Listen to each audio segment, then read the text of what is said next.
আজকে রেসিপি হচ্ছে রসবড়া। খেতে খুবই টেস্টি হয় আর এটা খুব বানাতেও সহজ, খুবই তাড়াতাড়ি তৈরি হয়ে যায়।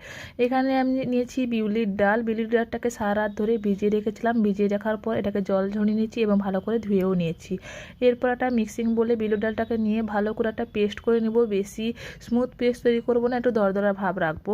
এরপর একটা পাত্রে বেটে নেওয়ার পর সেই যে বিউলির ডালটাকে নিয়ে নেব পাত্রে। এরপর এটাকে দিয়ে দেবো এখানে লবণ, অল্প পরিমাণ লবণ লাগবে। আর এখানটায় দিয়েছি আমি মৌরি দিলে টেস্টটা ভালো লাগে বড়ার, তাই আমি এখানে মৌরি দিয়েছি। এরপর এটাকে ভালো করে ফেটিয়ে নিতে হবে।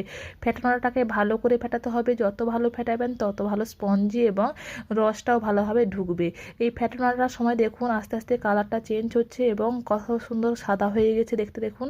আর এটা ফেটানোটা ভালোভাবে হয়েছে কিনা তা দেখার জন্য একটা জল নিয়ে নেবো পাত্রে, তাতে দিয়ে দেবো একটু বিউলির ডাল। দেখুন কত সুন্দরভাবে ভেসে উঠছে, মানে আমাদের প্যাটার্নটা সুন্দরভাবে হয়ে গেছে। এরপর এখানে আমি নিয়েছি সাইডে পাটালি গুড়টাকে নিয়ে ভালো করে কেটে নিব। এখানে আপনারা চাইলে খেজুর গুড়ের অবশ্যই এখানটায় পাটালি গুড়টা ব্যবহার করবেন। খেজুর গুড়ের টেস্টটা ভালো হয়, চিনি দিয়েও করতে পারেন, কিন্তু চিনিটা এখন আমি দিচ্ছি না, কারণ এখন পাটালি গুড় খুবই সুন্দরভাবে পাওয়া যাচ্ছে চারিদিকে।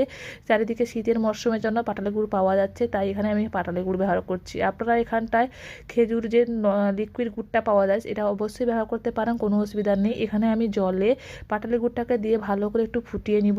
ফোটানোর সময় এখানে দিয়ে দিচ্ছি একটা এলাচটাকে একটু ছিঁড়ে নিয়ে আমি এখানটায় দিয়ে দিচ্ছি ফাটিয়ে নিয়ে। বেশি করে এখানে ঘন করব না রসটাকে, এবং এটা বেশি ঘন হলে ভালো হবে না, রসটা ঢুকবে না, পাতলাই লাগবো। কিন্তু একটু ভালো করে ফুটিয়ে নিতে হবে রসটা।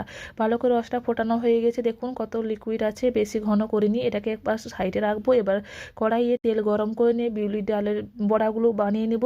ছোটো ছোটো করে দিয়ে ভালো করে বড়া তৈরি করে নেবো। এখানে ছোটো ছোটো করে দিচ্ছি, কারণ এটা ভালো করে ফুলে উঠবে এবং রসে দিলে আরও ফুলে যাবে, তাই এখানে ছোটো ছোটো করে বিউলির ডালের বড়া বানাচ্ছি। দেখুন কত সুন্দরভাবে দিয়ে দিয়েছি। এরপর এটাও আস্তে আস্তে ফুলতে শুরু করেছে। কত ছোট দিয়েছিলাম, এখানে ফুলে গিয়ে কতটা বড় সাইজের হয়ে গেছে। আর রসে দিলে তো আরও বড় হয়ে যাবে। ভালো করে ব্রাউন করে একটু ভেজে নেব। বা আমার ব্রাউন করে ভাজলে আমার খেতে ভালো লাগে, তাই আমি এখানে বেশি ব্রাউন করে একটু ভেজে নিয়েছি। ভাজা হয়ে গেছে। এরপর যে গরম রসটা রেখেছিলাম সেটাতে ঢেলে দেবো ছেঁকে নিয়ে। গরম রসে এটাকে 1 ঘন্টা মতন এইভাবে ডুবিয়ে রাখতে হবে। ডুবিয়ে রাখলে রসটা টেনে নেবে। 1 ঘন্টা পরে আমি প্লেটটা সরিয়ে দেখবো কত সুন্দরভাবে ফুলে গেছে। দেখুন আমাদের বিউলির ডালের বড়াটাও সুন্দরভাবে তৈরি হয়ে গেছে, রস বড়া। কতটা স্পঞ্জি এবং ধরে ফেলতে এগুলো ভেঙে যাচ্ছে এবং রসটাও সুন্দরভাবে ঢুকেছে। Thank you for watching my ভিডিওটা ভালো লাগলে লাইক শেয়ার করে দেবেন। Thank you.